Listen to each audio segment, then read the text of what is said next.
MASH 4077 Secrets. The show is inspired by a book in 1968. Hooker penned a book detailing his experiences during the Korean War.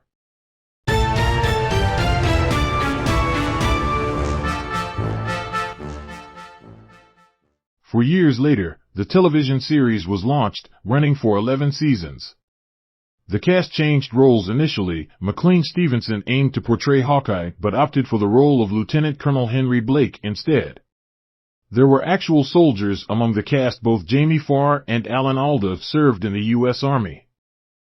Farr was stationed in Japan, while Alda spent 6 months in Korea with the Army Reserve.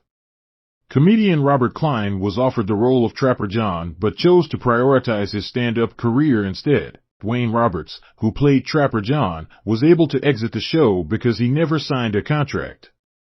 Klinger, originally intended for a single episode, was also meant to be portrayed as gay. Jamie Farr ultimately took on the role of a man who dressed as a woman to avoid the Korean War. Both Gelbart and executive producer Gene Reynolds preferred not to use a laughter track, but CBS insisted on including one. It's worth noting that no laughter track was used during the operating room scenes, and the overall laughter diminished as the series progressed. An episode featuring soldiers standing outside in the cold to become ill and return home was considered unpatriotic by CBS and was never broadcast. The pilot episode was completed in under a week, specifically in 3 days. Larry Gelbart, the writer of the pilot, received $25,000 for that single episode. The show had secrets. The only individual aware in advance that Henry Blake would meet his fate was Alan Alda.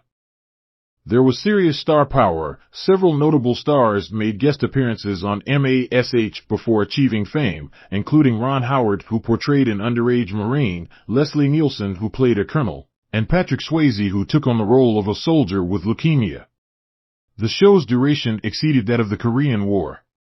MASH was broadcast from 1972 to 1983, while the Korean War lasted just over 3 years. Alda directed 31 episodes and County wrote 13, showcasing impressive multitasking abilities. Gary Berghoff, who portrayed Radar, revealed that Radar's teddy bear was missing for 30 years before it resurfaced at an auction in 2005, where it was eventually returned to Berghoff. Discovery of the time capsule in the final season. The characters buried a time capsule at Fox Ranch. A few months later, a construction worker discovered it.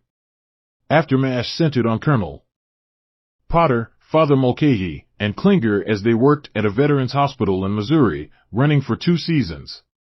Walter. This series featured Walter Radar O'Reilly returning home after the war, facing family loss, and becoming a police officer. The pilot aired once. Alda's Achievements. Alda was the first individual to win Emmys for directing, writing, and acting within the same series. The cast featured a range of actors, from second-generation Chinese-American actresses to Japanese performers, portraying Korean soldiers, officers, captains, and romantic interests. Frequent complaints from the cast after receiving numerous grievances from the actors regarding the script. Writer Ken Levine, along with the other writers of MASH, decided to have the cast perform winter scenes in heavy coats during 90-degree weather. The complaints quickly ceased. The series finale remains the most watched in television history, with 77% of the American audience tuning in for the last episode. Klinger was intended to appear in just 1 episode, but his character became so beloved that he was made a regular. Aaron, the real-life connection. Mike Farrell requested that his character's daughter be named Aaron, in honor of his real-life daughter, although the character was initially set to be called Melissa. Potter's desk featured a photo of his wife, Mildred, though it was actually a picture of Harry Morgan's then-wife, Eileen Deschon. The iconic hat in the opening credits. Alan Alda wears a distinctive hat that Donald Sutherland previously donned in the movie, though it never appeared again in the series. Klinger's wedding dress was worn by 3 different characters: Klinger himself during his wedding to Laverne Esposito, Margaret Houlihan for her marriage to Lieutenant Colonel Donald Penobscot, and Soon Lee when she wed Klinger. Decision to end the series. The choice to conclude the series was determined by a vote among the cast members, with those favoring its continuation later appearing in After MASH in 1983. Hawkeye's aversion to firearms. Despite military regulations, Hawkeye refrained from carrying a sidearm while serving as officer of the day. Colonel Potter insisted he take a pistol during a visit to an aid station, which Hawkeye reluctantly did, firing warning shots into the air. Captain Tuttle's credits. In the closing credits of the Tuttle episode, Captain Tuttle is listed as playing himself. This character, a product of Hawkeye's imagination, was never seen or heard but still made it into the cast credits. Power lines appear in the background of some outdoor scenes. The producers were unable to reshoot the scene in time, so they chose to keep the power lines in the shots, hoping viewers wouldn't notice. If you enjoyed this video, please hit the subscribe, notification bell, like, and tell a friend so you can be notified of upcoming videos.